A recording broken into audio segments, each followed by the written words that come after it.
Hello everyone, I am Sneha, lecturer, Department of Vision Assistant, SNS College of Allied and Science. Today we are going to see about Introduction to Human Anatomy. Introduction. Anatomy is the identification and description of structures in living things. Anatomy is a study of human structures. There are subdivisions in anatomy. The first one is gross anatomy, the study of bodily structures that are large enough to see with the naked eyes. To study about the large structure is called as gross anatomy or macroscopic anatomy. This includes the examination of internal organs via dissection or medical imaging.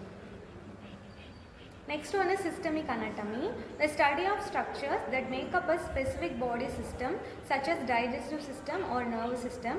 To study about the body system structures is called as systemic anatomy. The third one is regional anatomy, the study of interrelationship of structures within a specific body region like head, neck, abdomen or upper limb. To study about the specific body region structure is called as regional anatomy. Next one is microscopic anatomy or histology. This is the study of tissues and cells using microscope. This cannot be seen with naked eyes. There are two subdivisions. The first one is histology. Histology is the study about the tissues. Tissues is group of cells forming the tissues. There are different types of tissues in our body. Primarily 4 types. The another one is cytology. To study about the individual cell is called cytology. Cyto means cell, logy means study. To study about the cell is called cytology. To study about the tissue is called histology. Group of cells form tissues. Tissues form organs. Organs forms organ system. Organ system forms human body. Here is the image of tissue under the microscope. Level of structural organization in anatomy. The first, it starts from chemical level. Atoms combine to form molecules. Then molecules form cell. Next one is cellular level. The smallest living units of our body such as blood cells or neurons or other types of cell. Group of cells forms tissues, the another level. A group of similar cells forms together, perform a specific function. That level is called a tissue level. Next one is organ level. A group of tissues forms specific organ, for example heart, lungs or stomach. Then group of organs forms organ system that work together for a common purpose, that is organ system level. Next is human organ system.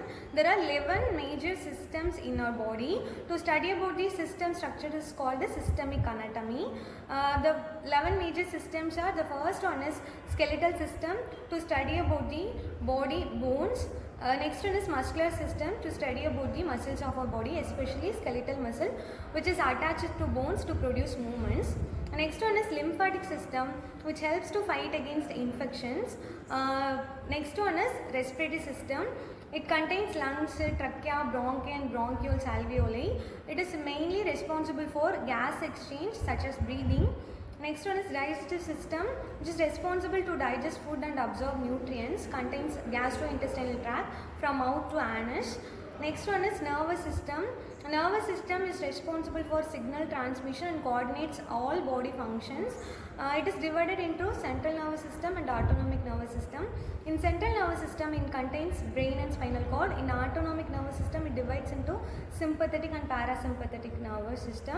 Here is the image for certain systems. The another one is endocrine system, which is responsible for coordinating body functions and also metabolism via hormones releasing. Next one is cardiovascular system, which is responsible to circulate blood throughout the body. It contains heart and blood vessels. Cardio means heart, vascular means blood vessels. By the help of heart and blood vessels, cardiovascular system circulate blood throughout the body and provide oxygenation to the tissue levels. Next one is urinary system, which is responsible for regulating body fluids and removes excessive water from our body and forming urine to excrete the waste products. Next one is reproductive system, which is responsible to continue the species, which differs from male and female. The last one is integumentary system.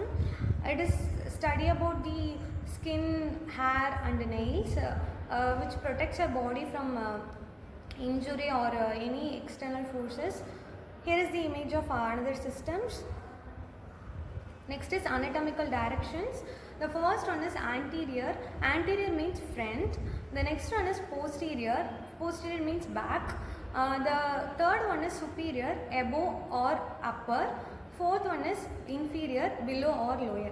These are all the anatomical directions which helps to find the certain diseases and organ levels in our body. It is mainly responsible, it is mainly helpful for anatomical diagnosis and anatomical study. Another one is medial, closer to the body's midline. The next one is lateral, away from the midline. Then is proximal, closer to the attachment. Distal is further from the attachment. These anatomical direction mainly helpful for imaging. Next is planes of the body. Hypothetical planes for describing structure locations in anatomical position. To know the exact location of a particular structure or organ, there are three main planes. The first one is sagittal. Sagittal, which divides the body into right half and left half. The next one is coronal, which divides the body into front and back. The third one is transverse, which divides the body into upper part and the lower part. Here is the images for main planes. Sagittal plane, also called as vertical plane, dividing the body longitudinally from right half and left half. Coronal plane is a vertical plane perpendicular to sagittal, dividing the body anterior side and posterior side. Transverse plane is the horizontal plane which divides the body into superior part and the inferior part. Body cavities, spaces within the body that contain, protect and separate organs. Empty spaces in our body is called as body cavities. The dorsal cavity protects the nervous system. It contains cranial cavity or spinal cavity. Cranial cavity contains brain and also protects brain. Spinal cavity contains spinal cord and also protects spinal cord. Next is ventral cavity. In ventral cavity there are two cavities, thoracic cavity and abdominopelvic cavity. Thoracic cavity contains lungs and heart, which protects lungs and heart. Abdominopelvic cavity contains abdominal organs and also reproductive organs. These cavity protect the abdominal and pelvic organs. Thank you.